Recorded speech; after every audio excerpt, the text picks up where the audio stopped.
So I guess this is a result of globalization that you can find Coca-Cola tins on top of the Everest and Buddhist monk in Monterey.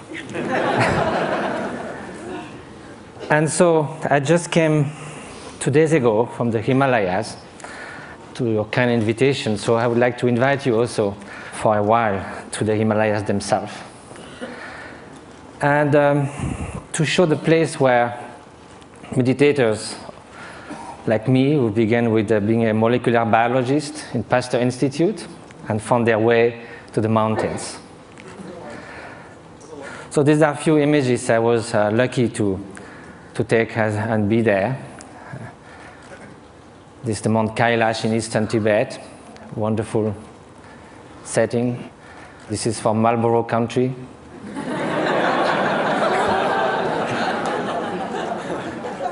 This is a turquoise lake, a meditator. This is the hottest day of the year, somewhere in eastern Tibet, on August 1st. And the night before, we camped, and my Tibetan friends said, we're going to sleep outside. And I said, why? We have enough space in the tent. They say, yes, but it's summertime.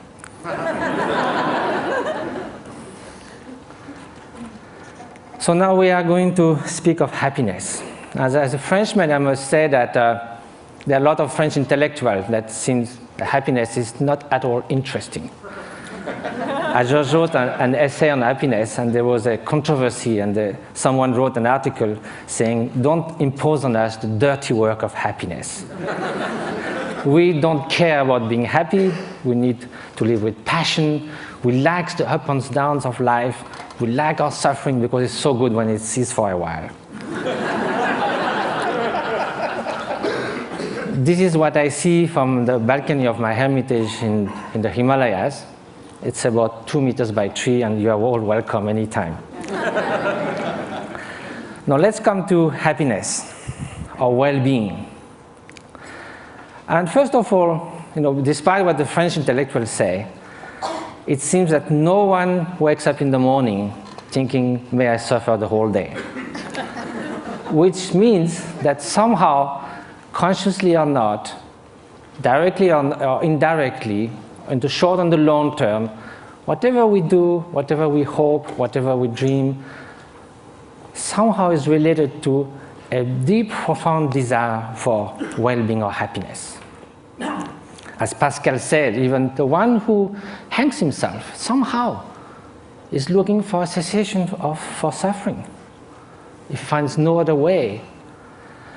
But then if you look in the literature, East and West, you can find incredible diversity of definition of happiness. Some people say can only be lived in remembering the past, imagining the future, never in the present. Some people say happiness is right now, is the quality of the freshness of the present moment. And that led to Henri Bergson, the French philosopher, to say all the great thinkers of humanity have left happiness in the vague, so that they could define, each of them could define in their own terms.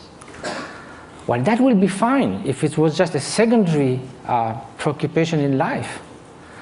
But now, if it is something that's going to determine the quality of every instant of our life, then we better know what it is, have some clearer idea. And probably the fact that we don't know that is why so often, although we seek happiness, it seems we turn our back to it. Although we want to avoid suffering, it seems we are running someone towards it. And that also comes from some kind of confusions. One of the most common one is happiness and pleasure. But if we look at the characteristic of those two, pleasure is contingent upon time, upon its object, upon the place. It is something that changes of nature. Beautiful chocolate cake, first serving is delicious, second one, not so much, then we feel disgust. That's the nature of things. We get tired. I used to be a fan of Bach. I used to play it on the guitar, and I can hear it 2, 3, 5 times. If I had to hear it 24 hours non-stop, it might be very tiring. If you are feeling very cold, you come near a fire, it's so wonderful. Then after some moments, you just go a little back and then it starts burning. it sort of uses itself as you experience it. And also, again, it can also, it's something that it is not something that is radiating outside. Like, you can feel intense pleasure, and some others around you can be suffering a lot. Now, what then will be happiness? And happiness, of course, is such a vague word. So let's say well-being. And so I think the best definition, according to the Buddhist view, is that well-being is not just a mere pleasurable sensation. It is a deep sense of serenity and fulfillment, a state that actually pervades and underlies all emotional states and all the joys of sorrows that can come one's way. Well, that might be surprising. Can we have this kind of well-being while being sad? In a way, why not? Because we are speaking at a different level. Look at the waves coming near the shore. When you are at the bottom of the wave, you hit the bottom. You hit the solid rock. When you are surfing on the top, you are all elated. So you go from elation to depression. There's no depth. Now, if you look at the high sea, there might be beautiful, calm ocean like a mirror. There might be storms, but the depth of the ocean is still there, unchanged. So now, how is that?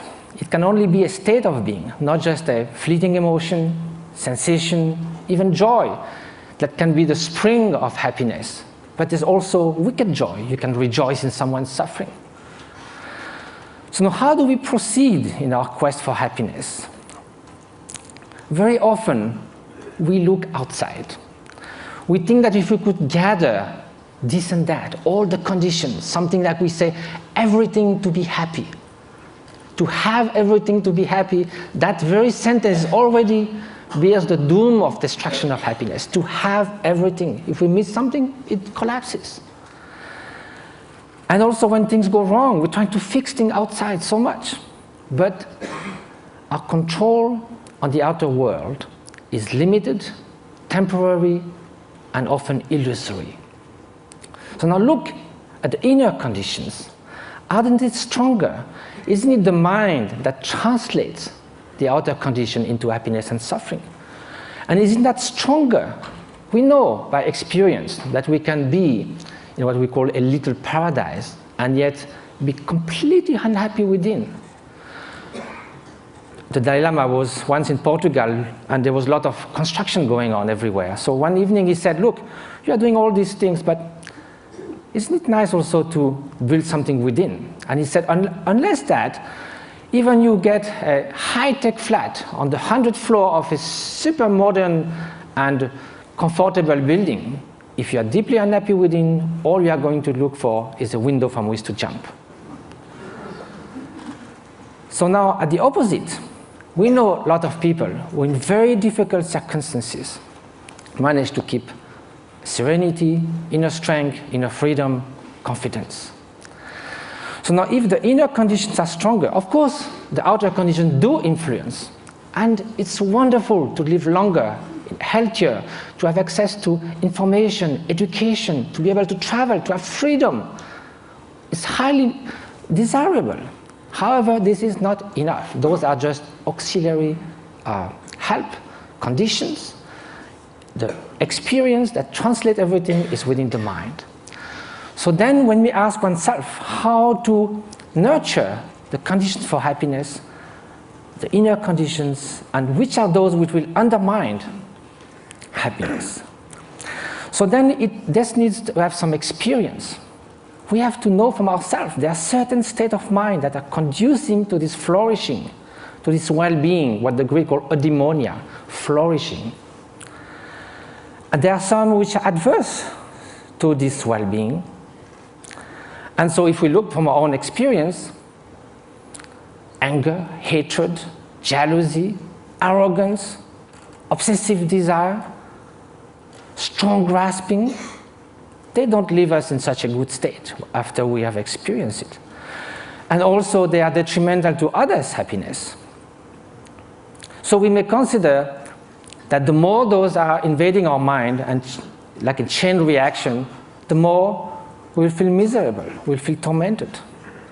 At the opposite, everyone knows deep within that an act of selfish generosity, if from the distance, without anyone knowing anything about it, we could save a child's life, make someone happy. We don't need a recognition. We don't need any gratitude. Just the mere fact of doing that feels such a sense of adequation with our deep nature. And we would like to be like that all the time. So is that possible? To change our way of being, to transform one's mind? Are those negative emotions or destructive emotions inherent to the nature of mind? Is a change possible in our emotions, in our traits, in our moods? So for that we have to ask, what is the nature of mind? And if we look from the experiential point of view, there is a primary quality of consciousness. That is the mere fact to be cognitive, to be aware. Consciousness is like a mirror that allows all images to rise on it.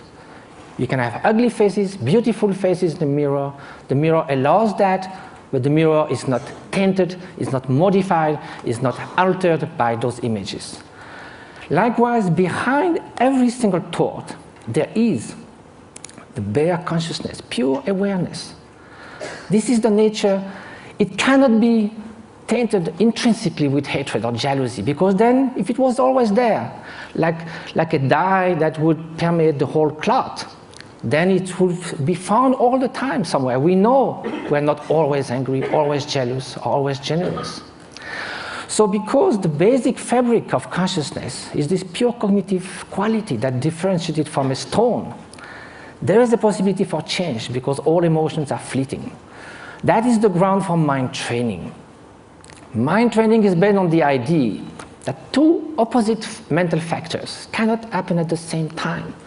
You could go from love to hate, but you cannot at the same time, toward the same object, the same person, one to harm and one to the good.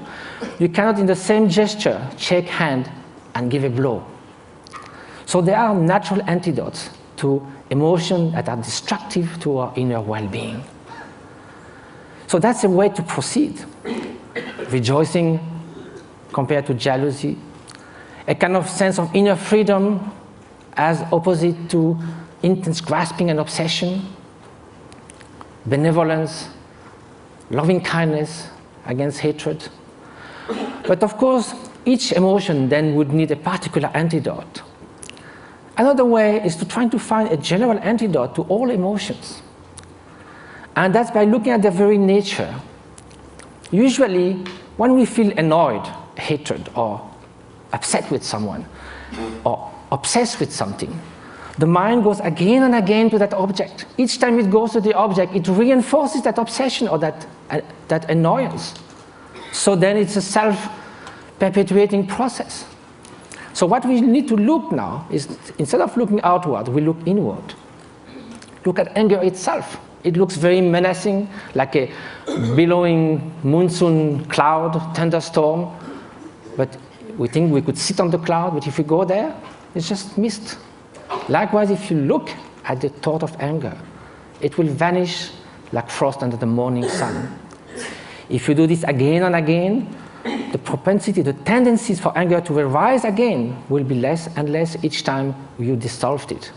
And at the end, although it may arise, it will just cross the mind like a bird crossing the sky without leaving any track. So this is the principle of mind training. Now, it takes time, because it took time for all those faults in our mind, the tendencies to build up. So it will take time to unfold them as well. But that's the only way to go. Mind transformation. That is the very meaning of meditation.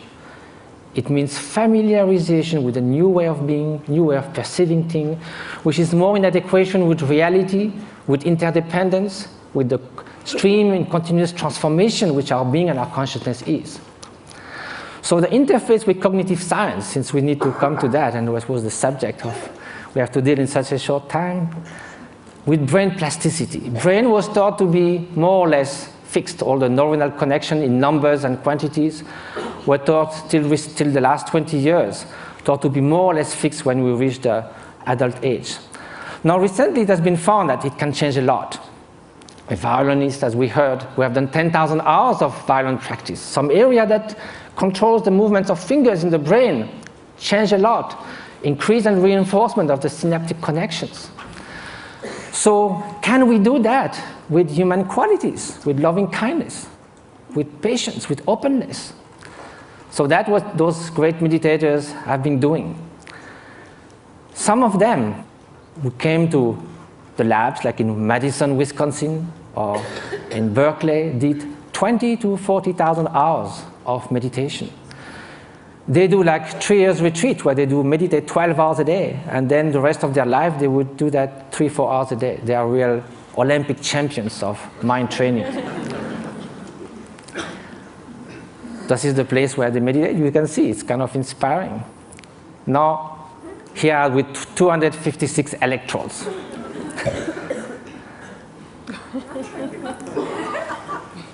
So what did they find? Of course, same thing, the scientific embargo. A paper has been submitted to Nature. Hopefully it will be accepted. It deals with the state of compassion, unconditional compassion. We ask meditators who have been doing that for years and years and years to put their mind in a state where there's nothing but loving kindness, total availability to sentient being. Of course, during the training, we do that with objects. We think of people suffering, we think of people we love. But at some point, it can be a state which is all-pervading.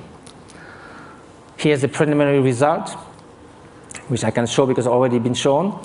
The bell curve shows 150 controls. And what is being looked at is the difference between the right and the left frontal lobe. In very short, people who have more activity on the right side of the prefrontal cortex are more depressed, withdrawn, they don't describe a lot of positive affect. It's the opposite on the left side, more tendency to altruism, to happiness, to express, and curiosity, and so forth. So there's a basic line for people, and also it can be changed. If you see a comic movie, you go more to the left side. If you are happy about something, you go more to the left side. If you have a bout of depression, you go to the right side. Here, the minus 0.5 is a 4 standard deviation of a meditator who meditates on compassion. It's something that is totally out of the bell curve. So I have no time to go into all the different scientific results. Hopefully they will come. But they found that this is after 3.5 hours in a fMRI. It's like coming out of a space ship. Also, it has been shown in other labs, for instance, Paul Ekman's labs in Berkeley, that some meditators are able also to control their emotional response more than it could be taught. Like the startle experiments, for instance. If you sit a guy on a chair with all this kind of apparatus measuring your physiology, and there's kind of a bomb that goes off. It's a so instinctive response that in 20 years, they never saw anyone who would not jump. Some meditators, without trying to stop it, but simply by being completely open, thinking that that bang is just going to be just a small event, like a shooting stars, they're able not to move at all. So the whole point of that is not sort of to make like a circus thing of showing exceptional beings who can jump or whatever. It's more to say that mind training matters. That this is not just a luxury. This is not a supplementary vitamin for the soul. This is something that's going to determine the quality of every instant of our life. We are ready to spend 50 years achieving education. We love to do jogging, fitness. We do all kinds of things to remain beautiful. Yet, we spend surprisingly little time taking care of what matters most, the way our mind functions, which again is the ultimate thing that determines the quality of our experience. Now, compassion should also be put in action. That's what we try to do in different places. Just this one example is worth a lot of work. This lady with bone TV left alone in a tent was going to die with her only daughter. 1 year later, how she is. Different schools and clinics we've been doing in Tibet. And just I leave you with the beauty of those looks that tells more about happiness that I could ever say. And jumping monks of Tibet. Flying monks.